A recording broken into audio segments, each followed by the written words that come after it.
the Antisocial Network. Yeah. Mask up, stay 6. All right. That sounds like Aaron. It is Aaron. Oh. That's our intro. Oh, okay. Okay, that's why it was familiar. Never mind. Yeah. Welcome to Yeah, with Lisa, Aaron, and Phil. Hi. Lisa's paying attention. Aaron may or may not be joining us soon. He's wasn't on his calendar, he said, which is Did you appropriate resend it? because I didn't put it on his calendar. Yeah.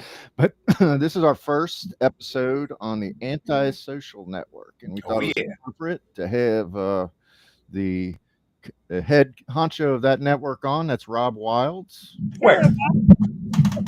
Oh, me? Oh, shit. Yeah. Yeah, not the little yellow man behind you, but you. Yeah. That guy's the real boss of the network. It's kind of like Eddie, I guess, for Iron Maiden. That's right. Your icon. Run to the hills, baby. Right. The iconography. But we're really happy to be on this network. We've been trying to find a niche for our podcast, but that's kind of been our MO all along, is we're kind of the podcast about nothing, which by default is about everything. So we kind of take on everything. We never did really find our niche, but I think antisocial kind of best describes us, in different facets. If you add introvert, nutcase, crazy, all applies. Anything that's antisocial kind of is our comfort zone. So, and the reason that we actually called it the Antisocial Network is not because we're just a bunch of crazy antisocial bastards. That's just kind of a root cause. The real thing was, myself and Chris Casanova, the co-owner of this network, we started our Wrestle Shoot podcast. And Wrestle Shoot is very, very old. It used to be a show hosted by myself and a gentleman named Michael Porter. And we were actually terrestrial radio guys. And after a while, when Mike finally passed, I felt like enough time had passed where I was ready to reintroduce Wrestle Shoot.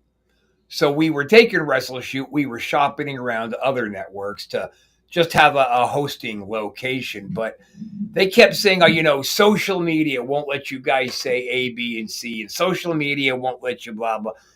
And I finally got to the point where I said, fuck you guys and fuck social media. And this is not governed by the FCC. So we can say whatever we want to, and we can do whatever we want to.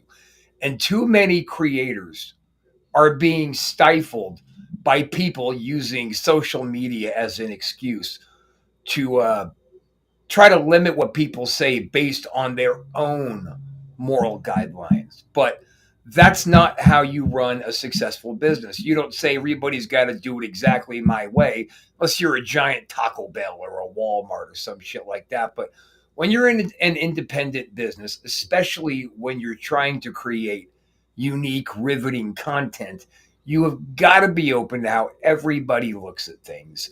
So, social media being the crutch that everybody else used to try to dictate what everybody can and can't say, that's where he came up with antisocial.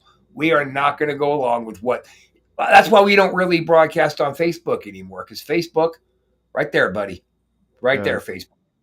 That's interesting. That's interesting that you say that, because I noticed when I listen to different podcasts and stuff, it seems like even those that are, relatively mainstream or featuring former commentators from networks and stuff like that, they make a point to say that you can say whatever you want on independent media. They'll get it right out of the way up front. They'll say fuck right up front. They'll say you can say whatever you want. So I think that's one of the benefits of independent media. Some people need that in order to really express either how angry they are about something or how offended or whatever. So yeah, that's right up our alley. Aaron says inappropriate shit all the time. So hey, Aaron. Greetings. This is our co-host Aaron. This is Rob of the Antisocial Network. Love your style. I'm loving what you're wearing there. How's California? It's good. It's good. Sorry, I didn't know we had this scheduled. Well, we kind of threw it together quickly because I wanted to test the waters. I had some apprehensions, as Rob knows, had nothing to do with the the network or anything. It's just how things are run. So we're here to kind of Hash it out. go put a stress test on it. But so far, I love the overlay. I can see where I have to work on the overlay a little bit, but I like being able to use a custom overlay like that. So, are we actually recording a podcast or just experimenting with the software? Buddy, we're going for it, man. Okay, we're on it. Right. We're live. Wake up, wakey, hands off snake. Yeah, man. Here we go. It's breakfast time. So Time for a round table pizza. Yeah, right. So Rob, you'd mentioned that you are a former wrestler and that you do the Wrestle Shoot content, the other show. So I'm curious about that. I had my own little wrestling era where I kind of followed wrestling and had some internet friends that we'd get together and do like watch parties and all that shit. Yeah, So- he set up websites for a couple of. Oh ladies yeah, from yeah. WoW. Are you? Yeah. Have you ever heard of Right. Penny Banner? What's that? Have you ever heard of Penny Banner? Is that a wrestler? I don't know. Yeah. She's from like Maybe. yesteryear. She's like the era of Elvis in the 50s and stuff like that. She Anyway, dated Oh, Elvis. I thought you were referring to somebody current. No, Penny no. Banner, good. That does sound familiar. Sounds like the Mae Young and Fabulous Moolah kind of clique. right. She Right, had unkind exactly. things to say about was it Mula or Beulah or whatever her name was? Well, Fabulous Moolah. Yeah, and Mae Young and I mean, let's be honest. Moolah was probably the most accomplished women's wrestler up until Sensational Sherry came along and dethroned her. And Moolah was probably also the biggest piece of shit to ever put on a pair of women's wrestling boots. that's pretty much what Penny had to say. Yeah. Did not get along with Moolah at all. And so Moolah didn't want to get along with anybody. That was her thing. She just wanted to get paid, but she didn't want to be friends with you. right. Mhm. That's kind of the gist of it. Only the girls that she wanted to put over were the only ones that got any good matches or anything. And of course she worked with Vince McMahon Sr., I guess, and WWF, I guess, at the time. I don't know what it was Not called. 3 W's, WWWF, back when Vince Sr. had it. Okay. But they pushed all these little independent circuits out of action. They kind of took over. Well, that's when territory. Vince Jr. took over, is when he started putting all of his daddy's buddies out of business. Then the Renegade promotions, the smaller ones, started popping up, and he was just kind of knocking them down. But thank God for the Renegades, because they set the stage for independent wrestling. And had it not been for independent wrestling really finding its foothold, there would be no wrestling today. Mm-hmm.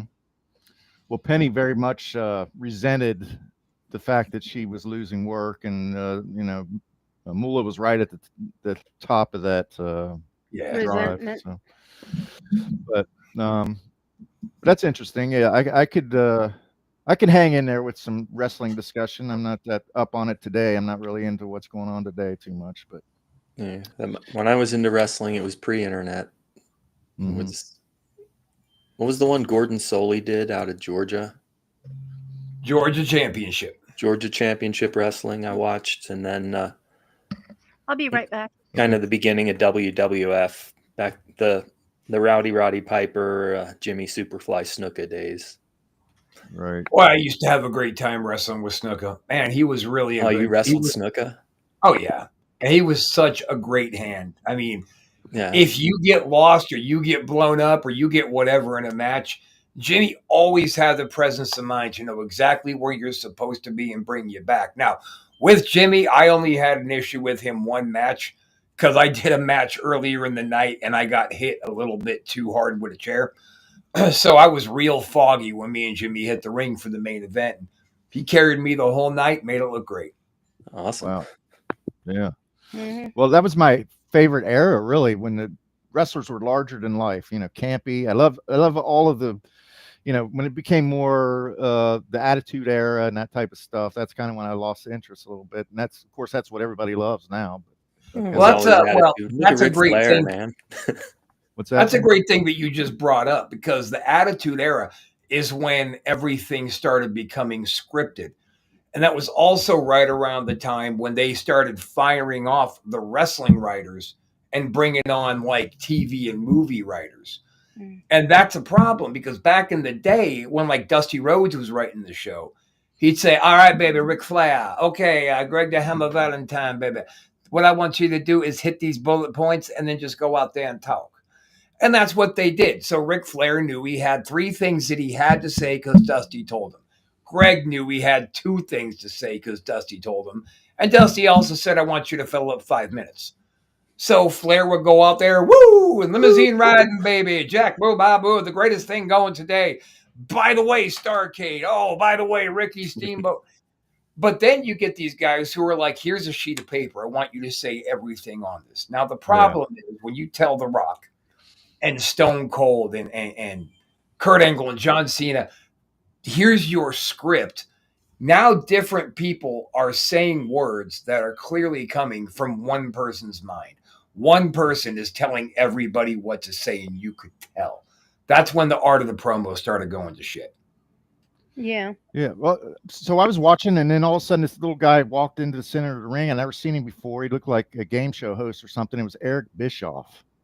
And I was like, who the fuck is this guy? You know, it's like, you know, I'm used to Bobby Heenan, you know, or Iron Sheik, or somebody who can really not, well, Iron Sheik wasn't such great. Shake it, baby. Listen to Shake It, baby. Right. But Bischoff, he came across as like, that was I could see a shift, you know, he was more of a creative dictator, I guess. Wouldn't you agree, or am I wrong about that? No, you're wrong, and you're wrong about that because of what the bitter wrestlers have said on shoot interviews and shit, and that's kind of what's been bombarded on people. But let's not forget that Eric Bischoff blew the doors off of Vince McMahon for 86 weeks consecutively, every week for 86 weeks. WCW beat WWE in the ratings war. Mm-hmm. The only reason that, and people say the reason the WCW flopped was because of Bischoff, but that's not true. The reason WCW flopped was because Time Warner was buying everything that Turner had. And Time Warner didn't like wrestling. So they started pulling plugs and putting stoppers and limiting the budget to the point where WCW was now hemorrhaging money. And it got to the point just on a spreadsheet where we want to just get out of here. And finally, when Vince made his offer and they were like, oh, you know what? We have all these wrestlers and we have trucks and rings and lights and sound and production, and we'll give it all to you at this price. Vince said, I don't want any of that shit. I've got my own rings and trucks and wrestlers in production. I just want your name. That's it. I want your name, your video library, and you guys to fuck off somewhere else and just be done. And that's exactly what happened. He came in, dropped a little bit of money on Turner's desk, not the kind of money Turner wanted, and then Vince trumped him. But Vince was always going to win.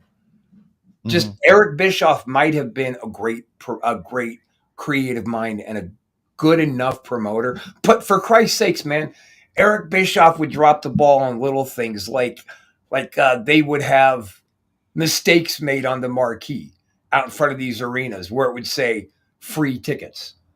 Mm-hmm. So people showed up wanting to come see the show for free. No, it's not free tickets. And then they would leave. Then suddenly there's a half full arena. It's little stupid mistakes like that never should have happened really helped contribute to the financial demise of what Bischoff was doing. Okay. But Bischoff had a salesman background, so that's what he capitalized on in wrestling. I know how to. He sold meat from the back of a truck. If you can do that, you could sell anything. Okay. Well, obviously he had some talents behind the screen. I don't know. That was sort of a turning point for me, though. I didn't like Jeff Jarrett. I didn't like who was it? The Scott Hall and what's his face? I don't know. You didn't like Scotty? Oh, I loved Scotty. Who was the Kevin Nash and Hogan and their little clique NWO? Yeah, and that's something else.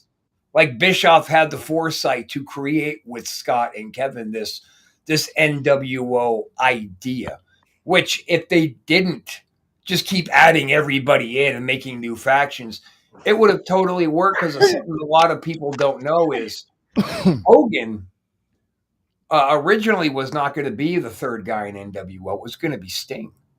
And Bischoff spent like 6 months convincing Sting, like, this will be good for you if you do it. Now, it didn't have the same kind of impact that Hogan made, clearly. The biggest good guy in the history of wrestling called Bischoff and goes, hey, who's your third guy? And he goes, well, it's going to be Sting. He goes, no, it's going to be me. Oh, shit. So they told Sting it's going to be Hogan. And Hogan came out and he did his big bad guy turn on Macho Man of all people. And if anybody goes back and rewatches that match, the crowd was so loud that people sitting in the crowd couldn't really hear what Hogan was saying, just people at home. And the amount of garbage that was thrown in the ring. Oh, good job, Hulk. Bravo, baby. Right. Yeah. So yeah, he brought that heel heat, I guess. But I remember that, not to, we'll get to our topic here in a second, but I remember as far as the women's division goes, I remember Medusa took her WWE belt and threw it in the trash, and when she went over to WCW, right? And I actually know Medusa checks on Lunder Blaze at the time, checks out our network sometimes. Oh, so let me just go on record and say, man, fuck you, Medusa, you two-faced piece of garbage. WCW fired your ass. Vince McMahon gave you a job, gave you a push to the stars. As soon as you got something that came along the pike that you didn't like, you disrespected the company that took you on so you wouldn't lose your house because WCW canned you so abruptly.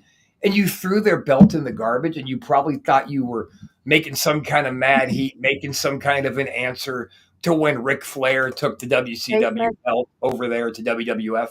Yeah. But throwing it in the garbage, Medusa, you're a slag. You've always been a dog-faced slag, but you're just, go fuck yourself. All right. Calling out Medusa here. Making a big bang here on our first episode. Hey. But yes, we are.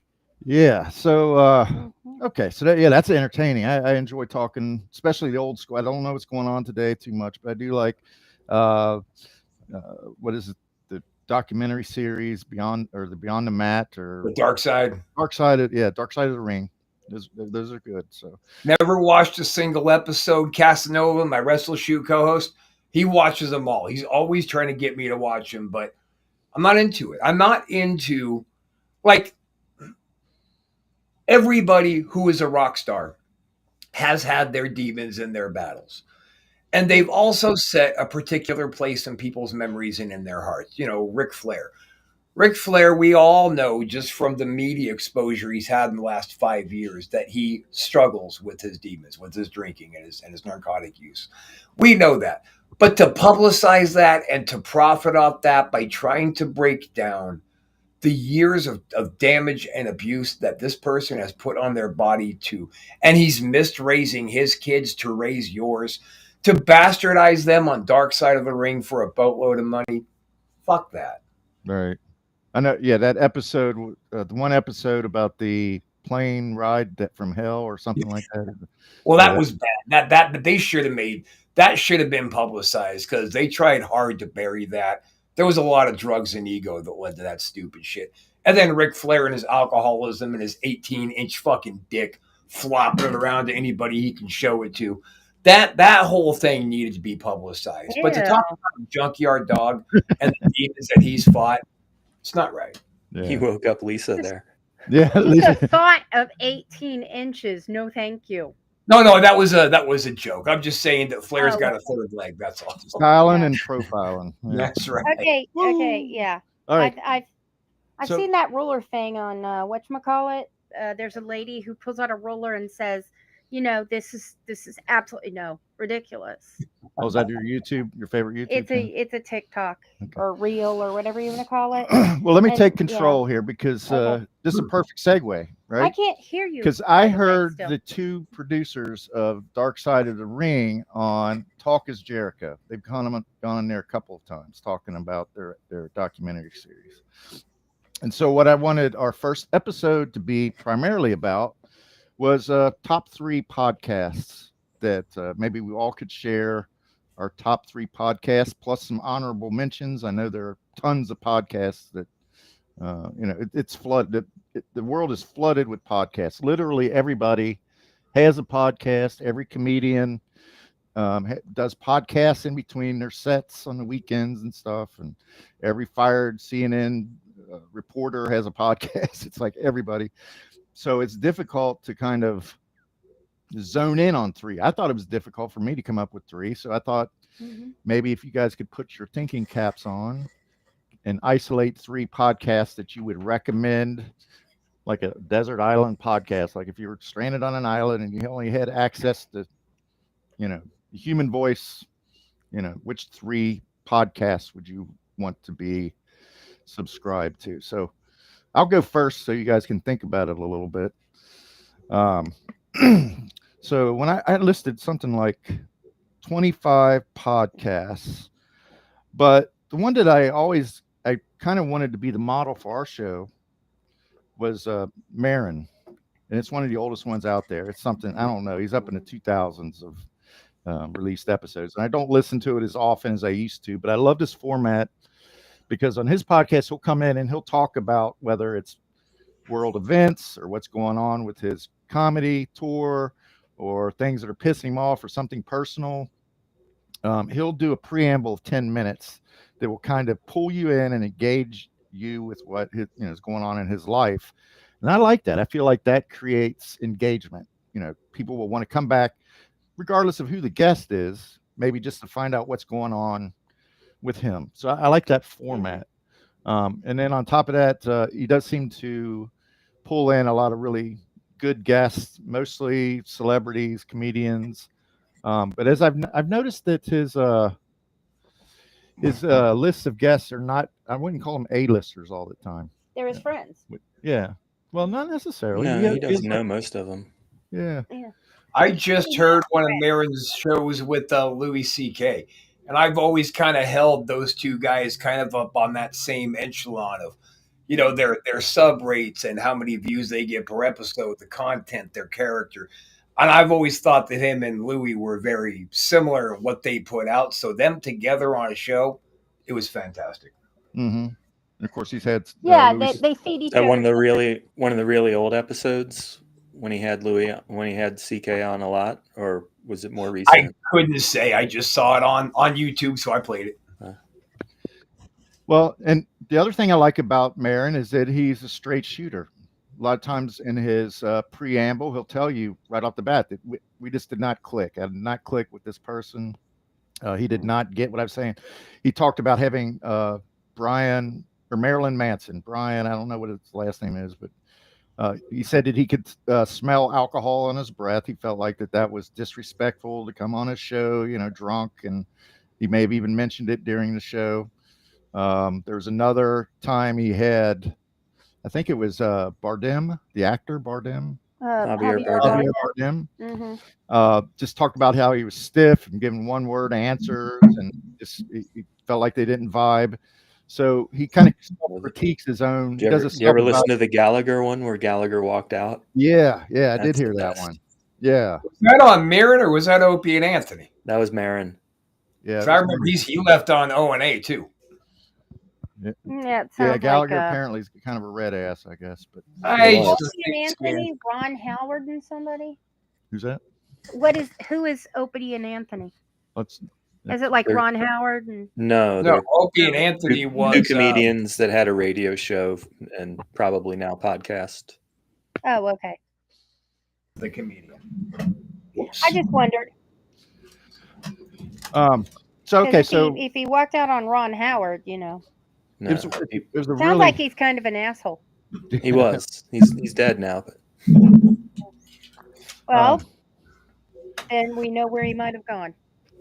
For my second one, I'll go with. There's a little podcast called Bandsplain out there by a personality named Yazzie Salek, and she's a millennial, I guess. her house burned down. Yeah, recently her house did burn down in brush fires in California. She took that in stride. She was offline for a while, but she came back and now she's podcasting again. But I like her show because it's a long form breakdown of a lot of the bands that we grew up with. She's done shows on The Cure and PJ Harvey. She's done, and they're like 4 or 5 hours, and she'll bring on rock journalists, and she'll really give you a good full biography of some of these performers. And it used to be that she would have a lot of music. You know, she would add a lot of music to her show, but apparently she got picked up by a network that's put the kibosh on that. I think the music adds a lot to the music podcasts, but of course, there's copyright infringement laws and things that you have to observe. Which is, And it's YouTube, going to be Right, fair to for- the musicians, but You got to write the label for permission, right? that doesn't even make a difference. YouTube just does not care. They don't recognize fair use ever. If YouTube's algorithm catches anything that is copyrighted, they're gonna kick that off. They're gonna give you a violation. Yeah. YouTube is the only place, if you're trying to monetize a podcast, that you're gonna make any money right now. So they kind of have all the power. You gotta kind of suck it. You know, bow it's to the gods. Yeah. no. Then, so finally, I'll go with, I have a number of honorable mentions, but I think I'll go with Cocaine and Rhinestones. And I'll only specify season 1. It was brilliantly done. It was very well produced. The presenter of the show is the son of David Allan Coe, who was a very controversial country music artist from the 70s. But it does a really great job of breaking down the history of country music that first season. It kind of follows along the same guidelines of Ken Burns' documentary, and that it does a timeline where you got your Hank Williams era, then you got Buck Owens and the Bakersfield Sound, then you got outlaw country. It really follows a great chronology. If you're interested in country music, or even if you're just interested in music, I'm not that big into country music, to be quite honest, but it's very well done. And then the second season, he did it completely on George Jones. The whole season was on George Jones, and I'm not a big George Jones fan to begin with, but I felt like it was just a little bit overwrought. But for that first season, I would recommend that. And then for an honorable mention, I would say there is a podcast out there called You Must Remember This, if you're interested in the history of film. It's, I think her name is Lorena Longworth, or she's a film historian. She goes over, again, it's another chronological type thing, but each season is devoted to a theme. Like one was devoted to platinum blondes, so you had like Marilyn Monroe and Jane Mansfield, and then another was dedicated to famous directors, and then so it's just that's really well done. They're not political or of any political persuasion, these episodes, but well, I guess maybe they are if you read between the lines. And Anything country music typically is going to be right leaning. Yep. Yeah, well, this guy, David Allan Coe's his father, Tyler Mahan Coe. Tyler Mahan Coe is his name, and I have to say he's not your typical right winger. No? He's very. In fact, let's think of his other show. It's like why your favorite band sucks or something, where they just rip into different artists. But I like really, that. yeah. But he's very caustic, very sarcastic. He gets into it with the fan base. He's a kind of a disgruntled journalist, I guess. But anyway, let's. What about you, Rob? Do you have 3 or so? Let's jump over to Aaron first. I'm still like, I watch and I take in so much content every time, trying to keep my finger on the pulse of what's happening online. There's so many. I don't even know how I'm going to pick 3. So let's go ahead and let Aaron go on and figure this out. Okay. Yeah, I started listening to podcasts in 2005 before iTunes had podcasts. So that started with who were the old ones? The Daily Source Code with Adam Curry was the OG, kind of really the first podcast. Don and Drew was not my favorite, but it was a popular podcast of the day. PK and J, but Keith and the Girl. I knew you were saying that. Yeah, No, it's good. especially that one. Yeah, they started in 2005 and still going. But Chemda, the girl, left about a year ago, so it's just Keith now. Oh. And it's not quite the same, but it's still good content. These days, the one I usually go to first is a baseball podcast, Effectively Wild, a Fangraphs podcast. They're into analytics, but they're also into like what's weird and what's interesting in the world of baseball. And baseball is kind of my thing. Comedy Bang Bang, the Scott Ackerman improvisational comedy thing. He's got brilliant guests on there on a regular basis. There's several podcasts from The Ringer that I listen to pretty regularly. The Rewatchables, which is where they dive into an old movie that has rewatchability on cable. If back in the day it would come on cable, you could pick it up anywhere, and I'm going to watch the rest of Terminator 2 or whatever. This part's coming. It's a good deep dive. Yeah, The Press Box is a good media podcast. One that's kind of defunct, but is really cool. It's the Kurt Vonnegut guys. They do a deep dive into all the works of Kurt Vonnegut in chronological order, but there haven't been any new works from Kurt Vonnegut since about 2000. So, yeah, the rest of these are mostly more baseball podcasts, to be honest.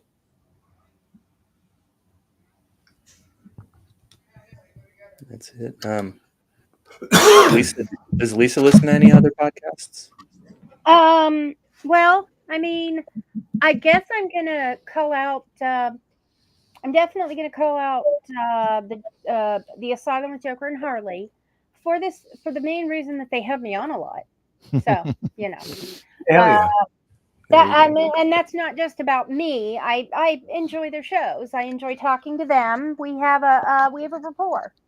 The next group that I would say is the OGs kind of for me is Rock and Roll Heaven, because it's one of the first podcasts where Philip actually tried to share his enjoyment with me. So that's and I still like them. I like those people. We've actually met them. Well, not Thea, but we've met not Travis, but we have met Will and Lindley and Will. Yeah, Will So, and LD. Will and LD. So I think of them as kind of friends. I've actually gotten to hug you. Yeah. You're my friend.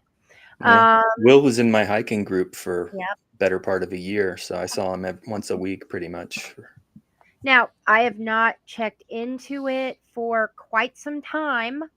I used to listen to it when I was at work, but quite frankly, since I've been working from home, I mostly listen to books on like Audible. Philip got me Audible when I came home. So, I think they're still deep into Mama Cass right now, like episode 9 or 10, right? Yeah. Okay. Right. Yeah. Ooh, I gotta listen to that.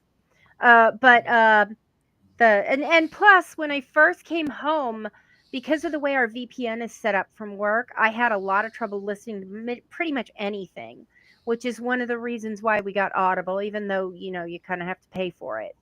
So, but my third choice would be Sandra Bernhardt's podcast. So I really liked that when I was, for a while there, I was listening to, you mentioned him from the Partridge Family, Danny Bonaducci. Oh, yeah. And I really enjoyed Danny Bonaducci. It was basically his radio show, but formatted as a podcast. But there were some of his. Now, was his podcast, was that from his terrestrial radio or when he was on XM? Like on his podcast, is he cussing or not cussing? I'm thinking he wasn't cussing. Okay. My problem with him is he's one of those people that thinks that if you're overweight, you're a worthless piece of shit. He said those things. At least that was how I heard what he said. He didn't say it in exactly. And he's still your number 3? No, he's not. Oh. I'm Explaining saying, why you took. right. She I'm took him saying off. why I stopped dealing. Took his ass down. I'm like, he's gone. But I did. I really enjoyed his podcast. I especially enjoyed his Oh Florida segments, which were hilarious. But and I liked his sidekicks and all that. But he kept just more and more. He kept bashing anyone who's overweight. And there's a lot of people out there with PCOS who can't help it. There's a lot of people who have conditions that get in the way of weight loss. In fact, I am one test away from finding out if I have Cushing's, which causes, it can cause like a 50-pound weight loss over the course of a couple of months when you do absolutely nothing different.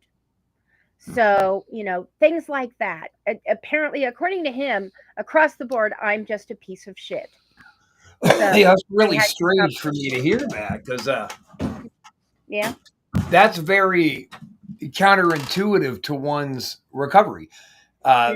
To be singling out any group of people and trying to judge them, because it's not like everybody uses the methamphetamine weight loss plan like Danny Bonaducci did. Yeah. So that's kind of shocking to me that he's bashing anybody.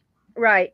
And the whole methamphetamine thing, I would really, really appreciate it if my doctor would prescribe those for me, because I do not sleep. And when I was a teenager, my mom put me on that diet.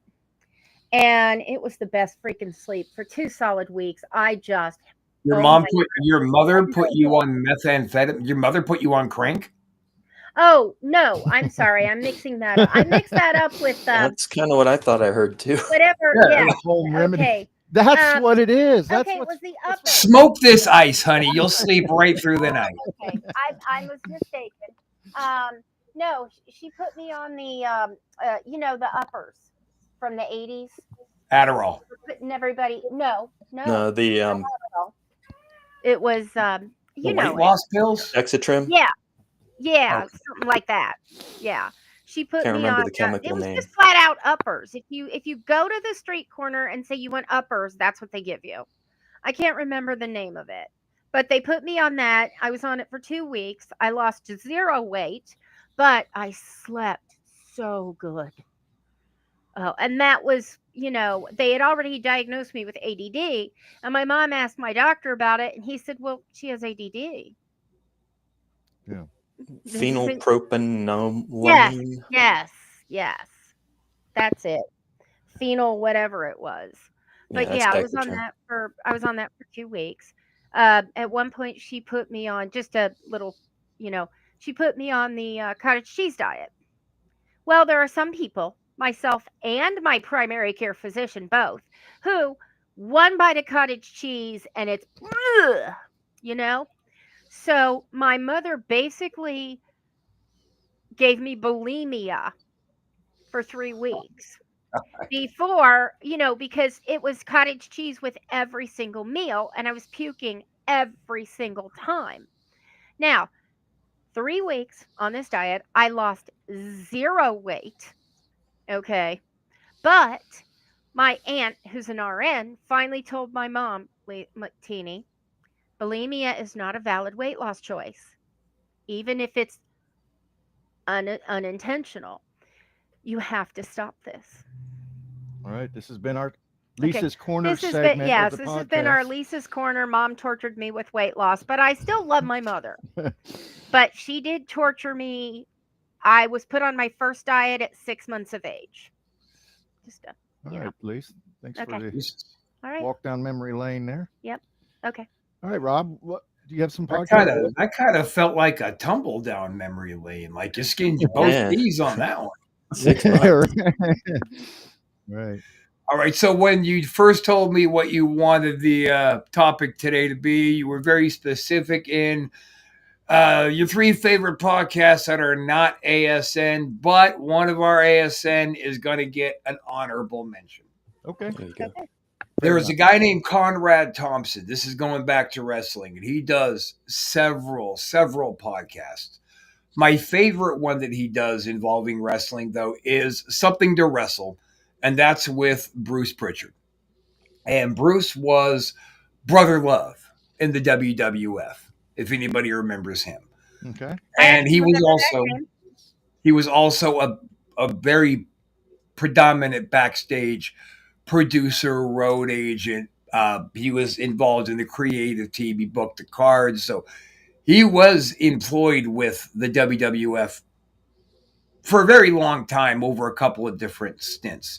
So I really like when people are bringing up, like, let's talk about the Montreal screw job, which is my least favorite topic in wrestling history because it's been beaten to death and it never stops. But when you hear Bruce Pritchard give what his opinion on what happened to the screw job was, it's a total different take. So anything we hear that's very prolific in wrestling, Hulk Hogan losing to Ultimate Warrior, Iron Sheik being the carryover champion between Bob Backlund and Hulk Hogan, when you hear Pritchard shooting on those angles, it's just very enlightening without doing damage to the wrestling business like Darkseid does. So anything Conrad Thompson does, I'm going to recommend you guys check that out. It's just great work. All right. We might do that. I really like Kill Tony.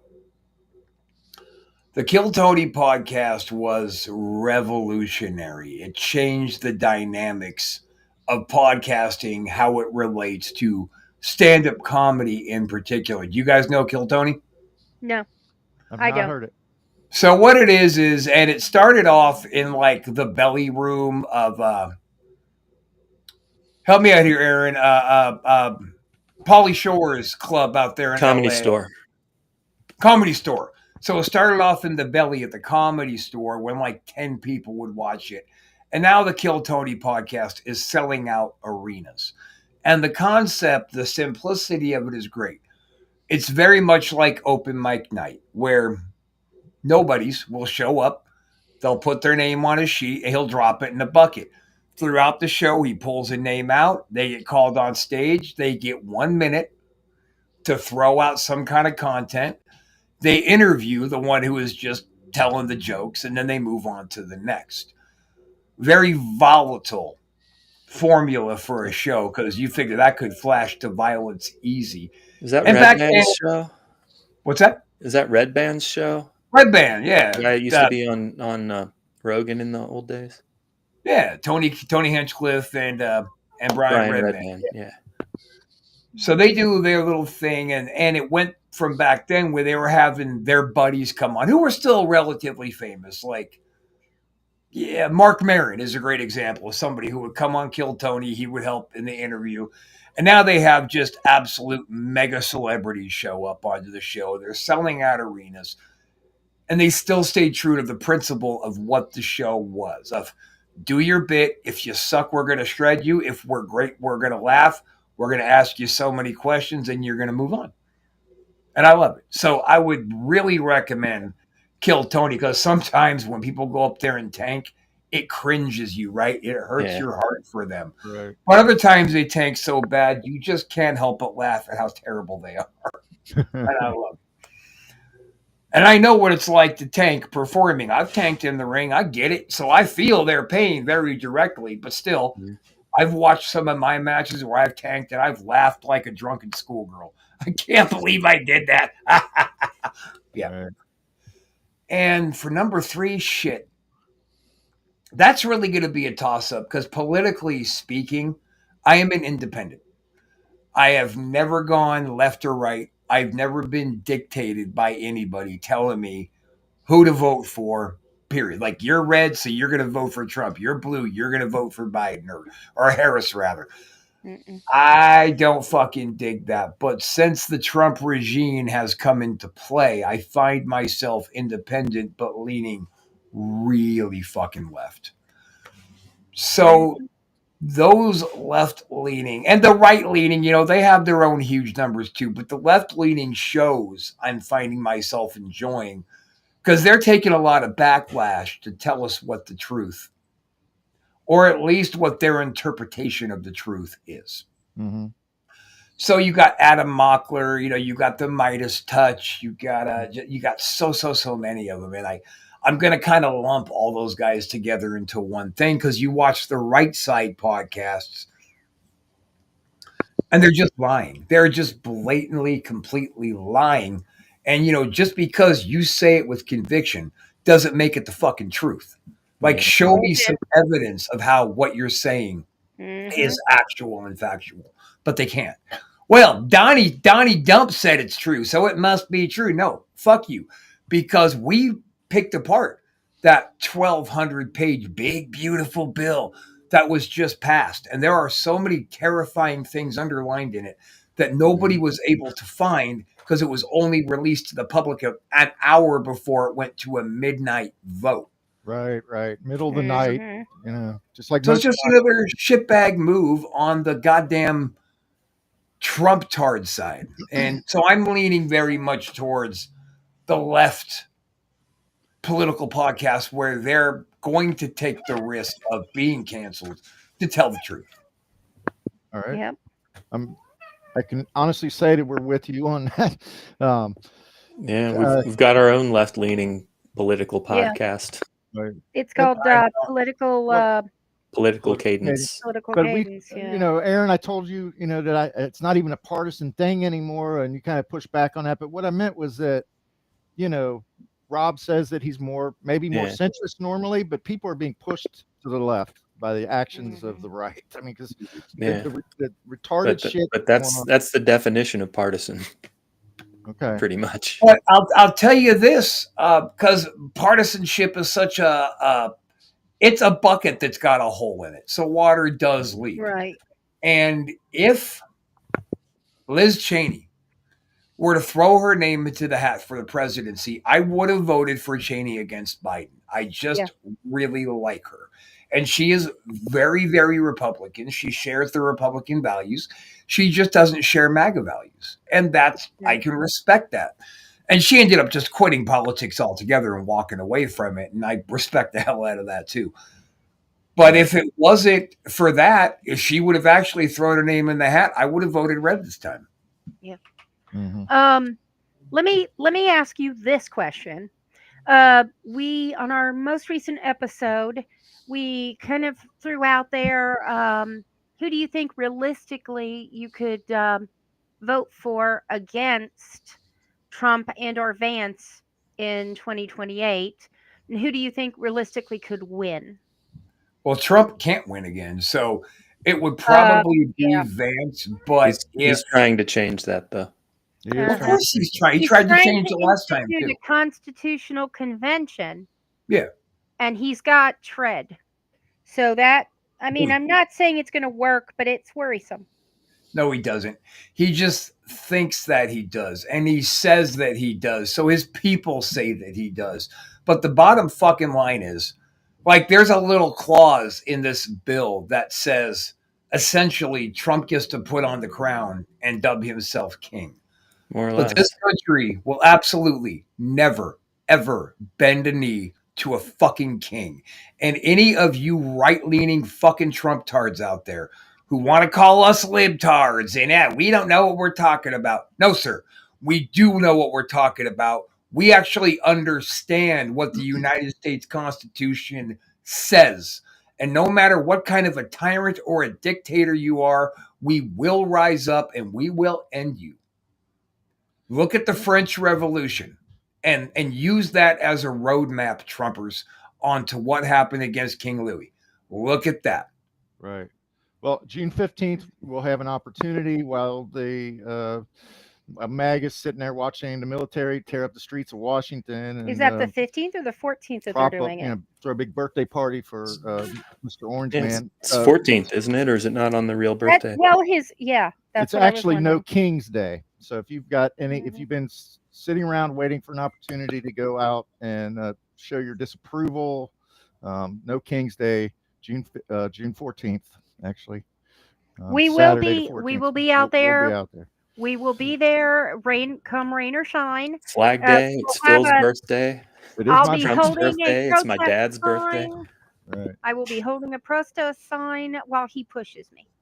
All right. Mhm. So this has been fantastic. Well, hang on. Let me give an honorable mention here, man, Yeah, because he only gave Oh, gave yeah. 3. That's right. That's right. and this is going to move on to somebody in the network, like Wrestler Shooting Ghosted, right? So myself, Chris, Doug, Damien, when the network about a year ago started suffering a catastrophic internal failure, and I wasn't sure if we were actually going to stay in business. We did. And myself, Casanova, Doug, Damien, with Ghosted and Wrestler Shoot, we really helped hold this thing together to recruit some new people. You guys, we have Paranormal, the new normal, making its comeback as well. But Red Rum with Misbehaving. We had a show called Gut Shank Theater where we would review movies. We would just laugh and talk shit at these horrible B-rated movies. We kept getting shut down, so we had to end it. Kind of like MST3K. Yeah, well, yeah, that's exactly right. We were trying to totally go Mystery Science with it, but we kept getting kicked off the internet for it. But Misbehaving kept coming on Gutshank every single time, and she did a great job. And I kept hustling and hustling and hustling. I want you to do a show here. So she does now, and it's called Red Rum. And she's just a natural. She's absolutely fantastic. And bringing her chunk of personality, her kind of particular brand of insanity over to the network has really helped grow this brand. That's going to make the road a little bit smoother for newer people coming on moving forward. So I want to give a huge shout out, a big honorable mention to Misbehaving and Red Rum.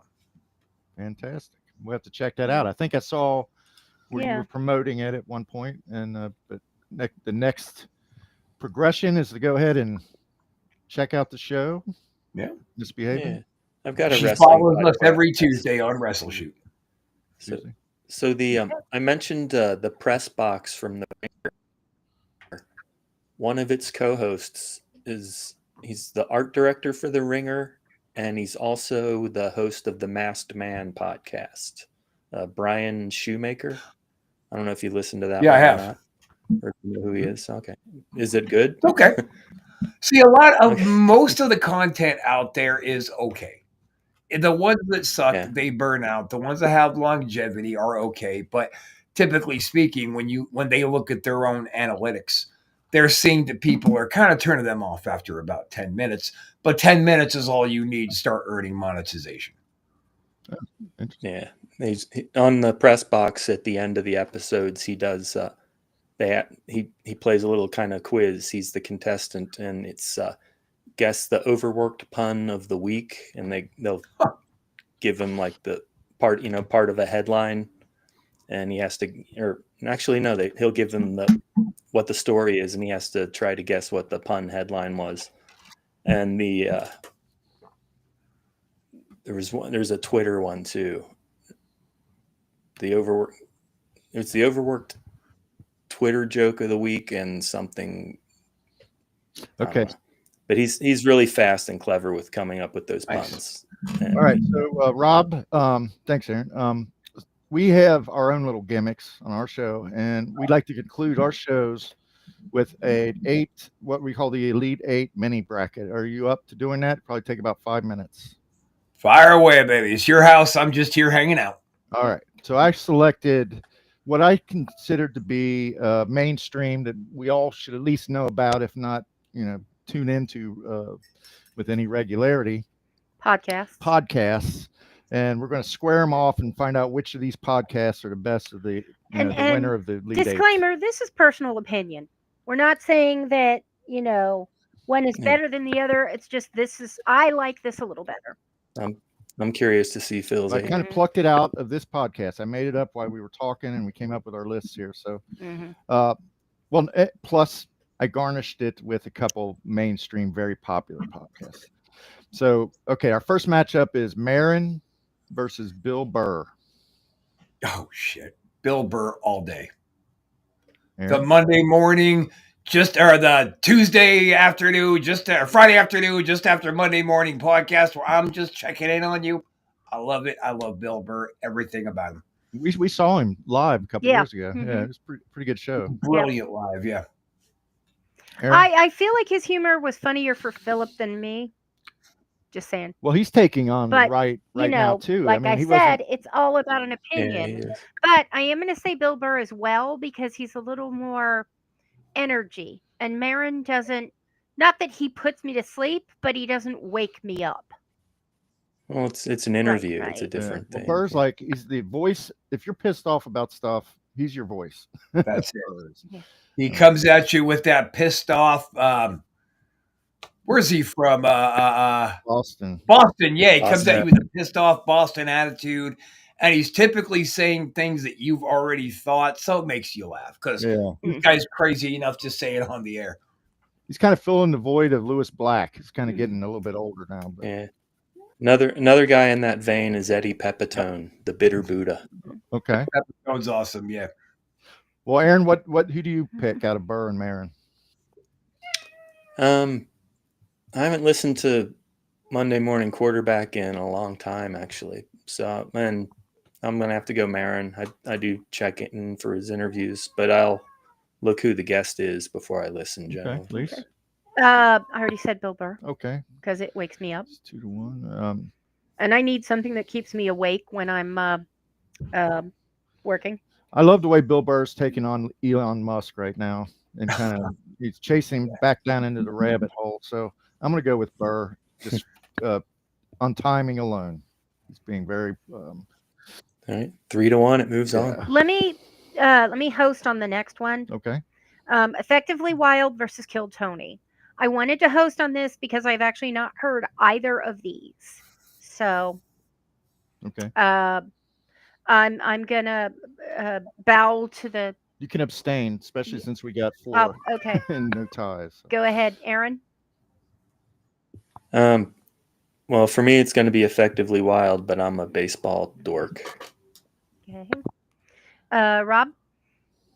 I'm a stand-up comedy dork, so Kill Tony. Philip. I've listened to Effectively. I haven't heard Kill Tony, so it's going to have to be Effectively Wild. But what I'll say about Effectively Wild is that I do like it, but I don't get into the chatter as much as Aaron seems to. Oh, that's the best Yeah. part. Yeah, they have weird hypotheticals. Right. Like if a player had 3 arms, how much better would it make him be, and where would the best place for the third arm to come out of? Yeah. I'm thinking maybe closer to the If- waist. So What they kind of can their get- slogan? If baseball was different, how different could it be? Yeah. I know. I get it. When I'm listening to it, I'm like, this is what Aaron likes about it. This is what I'm going to fast forward to right now. Yeah. But I'm in this case, I'm gonna have to make it a tie with Kill Tony. So what wait a do we minute, do you if were there's a tie? abstaining. Oh, Is- okay, I'll abstain then. Yeah. But I That's would have right. voted Kill Tony because I'm definitely more into comedy than baseball. I have to say, I No love the offense concept to of Kill anybody. Tony. So I'll Mhm. probably be checking that out. So Yeah, me I too. kind of reluctantly voted Maybe against we'll it, but maybe on a night when we're having trouble finding anything to watch, we'll listen to Kill Tony. sounds good. Let me just present this to Uh-huh. this to Kill Tony losing this contest right now is a baseball show is safe. No one's going to get in trouble. Nobody's going to lose their career. Kill Tony took a real chance, and they all risked their career even doing this thing. I say Kill Tony trumps it. Got Yeah. it. Noted. No, so does the host appeal with my reversal of abstination push Kill Tony up, or does it just give it a tie? Well, it and makes we it do a tie, and tiebreaker? then we'd have to do a tiebreaker, but, which Okay. we haven't defined what a tiebreaker, how we would That's resolve true. that. We don't have the That's dice true. roll. We don't have anything. Okay. So. Well, I Well, don't know. Rochambeau for it. Yeah. That's right. Oh, how about rock paper scissors between myself and Philip and Aaron That's and what he Rob? just said. Okay. All right, Okay. go ahead. One. What? You're doing it too. I don't know One, what the fuck. two, I don't know how to do rock, rock paper Paper scissors. scissors. Rock beats rock beats scissors. Okay. Shut up. This is fodder. You know what Rochambeau is. Come on. All right, let's try it. Okay. Rock, paper, or scissors. Paper, rock, scissors. Okay. 2, 3. Okay. All right. Are right. we doing it right now, too? Okay. Sorry, buddy. Yes. I thought Okay, we were. I let's guess do not. 2 out of 3. All right. Now I got to pick a different one. Aaron and Rob are going to do it. Ready? Okay. And 1, 2, 3. Okay. Got you, baby.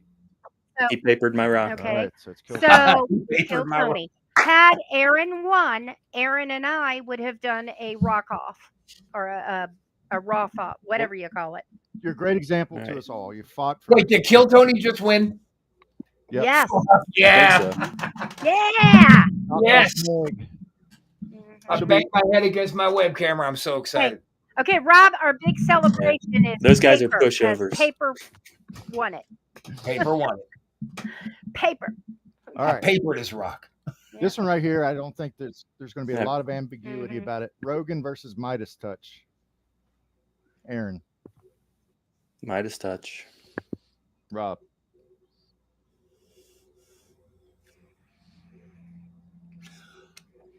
I'm gonna go with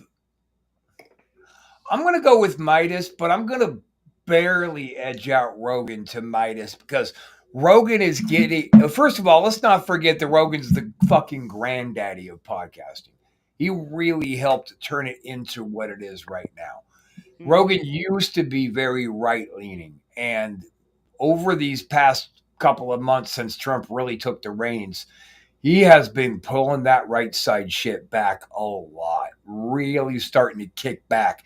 He kicked back on Elon Musk. He kicked back on people right to their faces, basically telling them you're not being genuine. You are being disingenuous right now. But He's kicking back after he platformed. it. right, that's and that's the thing is he did platform them. He was a root cause of the problem that we're all fighting right now.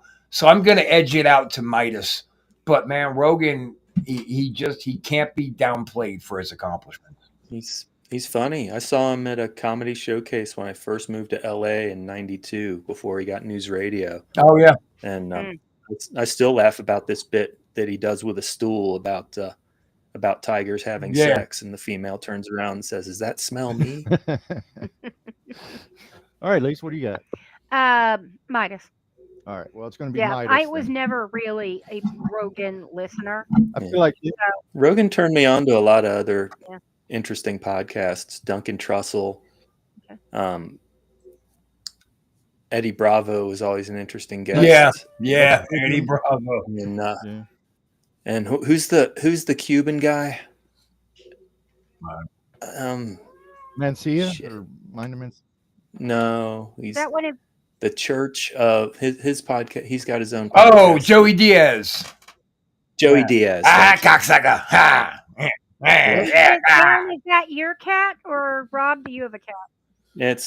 It's my Okay. cat. I don't know what his deal is. Hey, every once in a while they just want to talk to you. All Well, right, they're trying to say they support Midas Touch too. Yeah, right. All right, Yeah. extra vote, cool.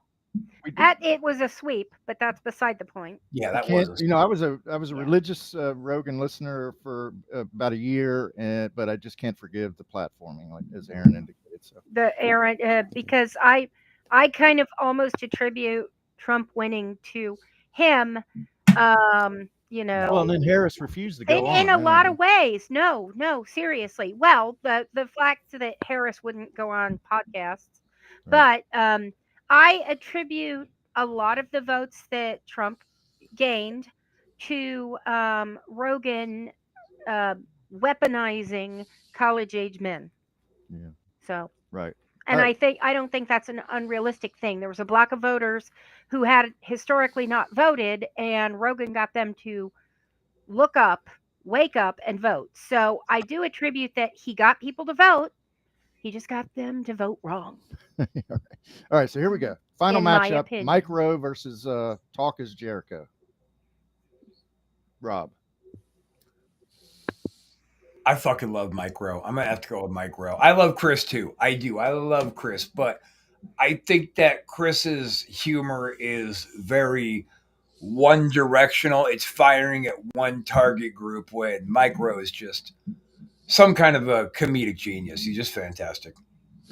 I have to say, our show is most like Talk is Jericho as far as the format. Jericho does everything: true crime, straight interviews, movie makers, whatever, just like we do. Aaron, I don't know either podcast. you want to abstain? I don't want to tilt it either way without knowing right. them. I have heard of Talk of Jericho, but I haven't actually heard Talk of Jericho. We're talking about Micro Dirty Jobs. I'm Mike Rowe, leaning right? towards Yes. Mike Rowe. Right. I'm definitely going Mike Rowe. Yeah. Once you said Dirty Jobs, I was like, oh my God, yes. Well, He Mike, is hilarious. And he's actually an opera singer. I mean, he really is, which is kind of like, I didn't know that. yeah, he is actually an opera singer. So I'm going to go with Jericho, but it doesn't matter. He trained as an opera singer. I don't think he went to Juilliard. I don't remember, but he trained as an opera singer, and he also the Dirty Jobs was his idea. So he trained as an opera singer, then started climbing down pipes and cleaning out sledge. Right. Wow. What an it's interesting his world. idea to do Dirty Jobs. All right. Yeah. Well, it is. It's an interesting world.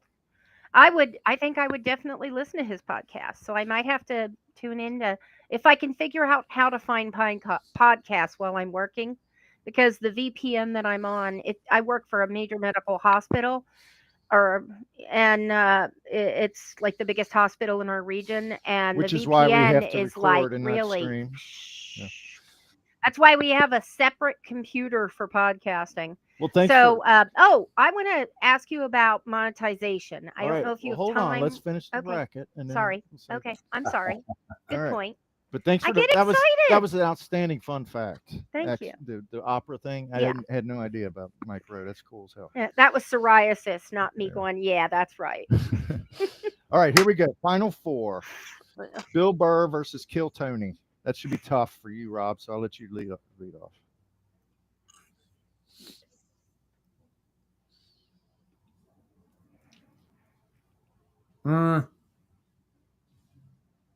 Fuck.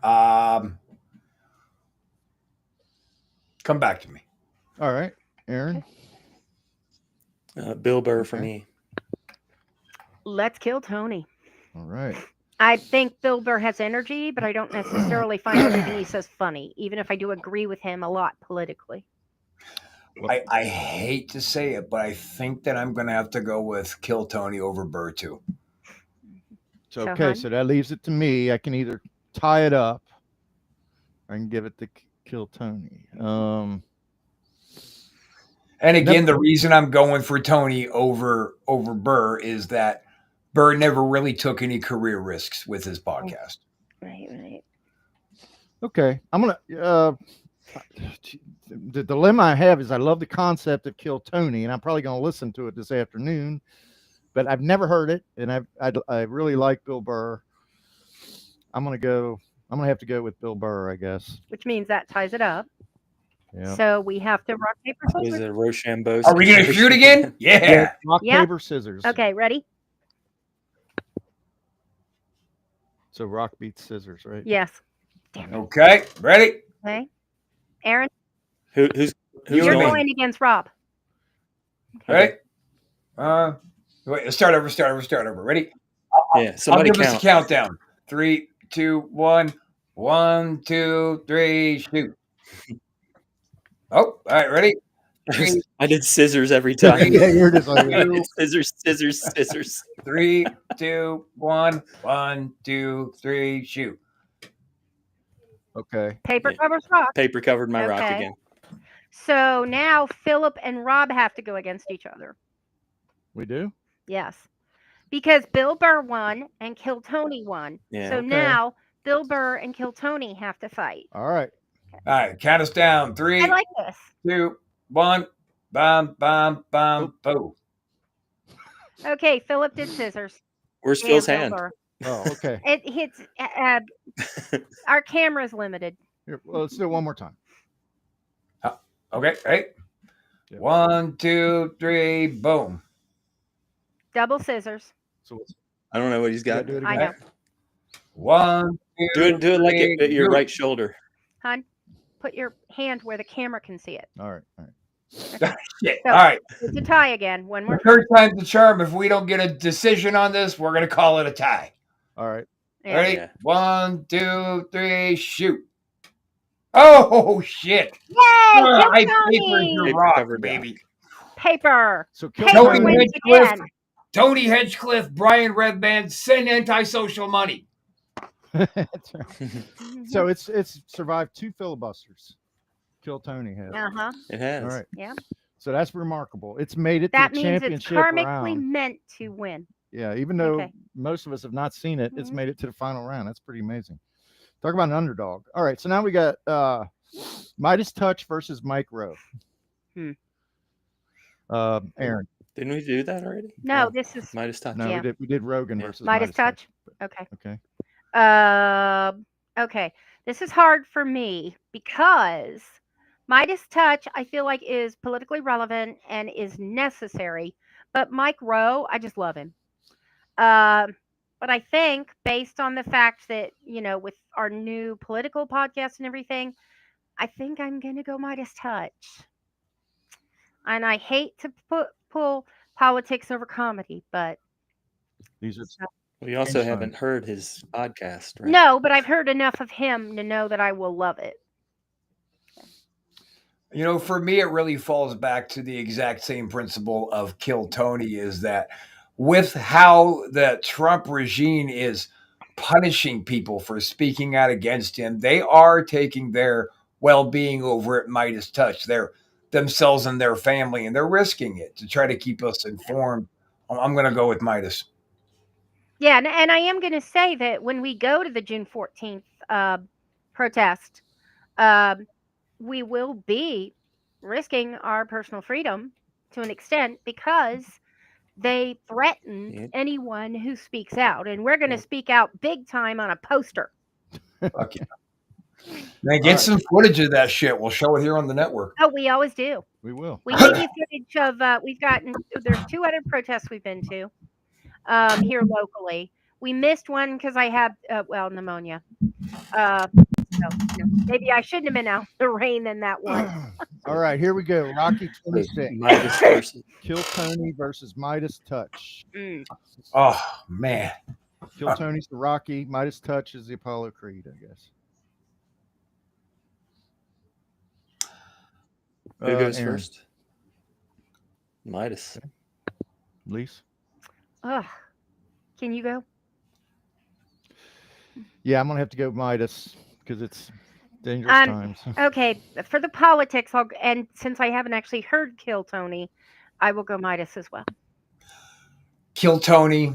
Tony Hinchcliffe is very much a right-leaning person. So when it comes to just that up front, it's Midas.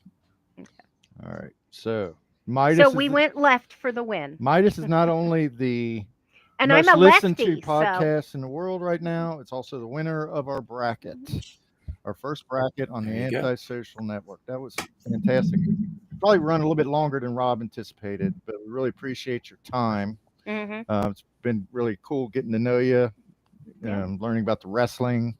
A lot of stuff there to unpack. So it's been a lot of fun. I think things are looking good for this. Yep. So Okay, I want to ask where we can look for ideas for monetization because we've got no clue. And we have spent a lot of money and gotten absolutely nothing back. And we don't do it for monetization, but it would be nice to break even. Yeah, for sure. So really the tricks to monetization is to getting subs and views, right? That's where the advertisers are going to start actually kicking some of those pennies down your direction. And You're talking about YouTube? the biggest key to getting subs and views is hashtagging and titles, because that's what's going to get you in algorithms. That's where the money really comes from. Now, over here, we've just recently started getting back involved with our YouTube and kind of ex-naying Facebook for the most part, focusing on YouTube. And our numbers are steadily growing literally on a daily basis. And we take a lot of shorts, and we like to get those just to get it on the algorithms and get attention over to us. So as far as monetization goes, to at least break even, the best way to do that is to be consistent, the proper titles, the best hashtagging. Okay, what about things like advertisers? How hard is that to do? It's not. I can, It- I can, I can. What is it? And this is no script, off the cuff. Okay, I get all of my reading glasses at Dollar Tree. They work great. You can buy 10 at a time for less than a pair at most stores, and they're perfect for reading small print and looking at your computer. And looking smart. And my husband thinks I look sexy smart. Dollar General, send us money. That's right. Exactly. She is a great suggestive saleswoman. Yeah. Saleswoman. The great, And the then great thing I about can do getting that off the cuff even with a script.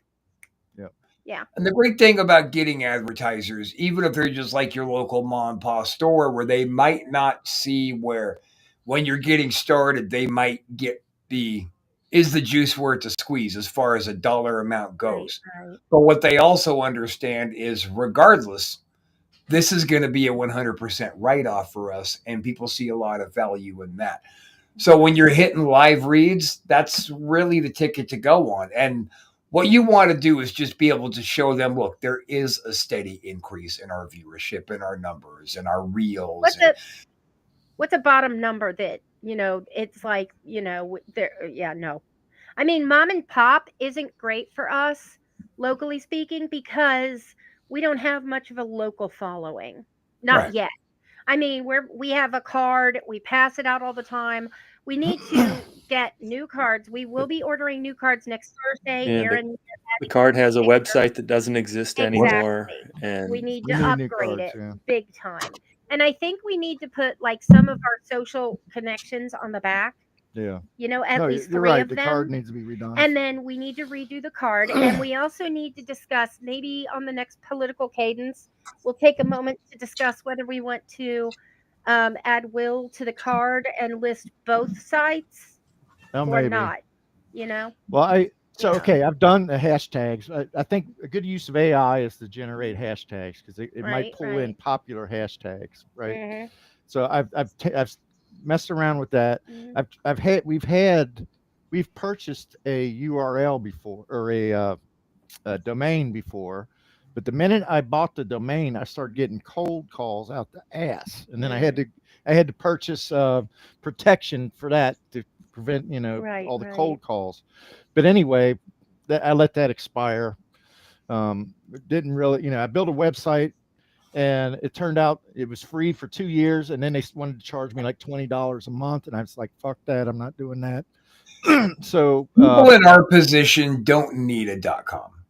We yeah. just don't. We can use Facebook as the .com. We can use our YouTube channels as our website. Social media as well. Right, right. We And mess we around don't, with we don't Reels. need that anymore. Yeah. Instagram, we've done Reels, TikTok. We've done a number of things, and our listenership, every once in a while, something will spike. Like we had Lawrence Hedges, who wrote a book on Susie and the Banshees on. For whatever reason, that just blew up. We got something like almost 1,000 views on that.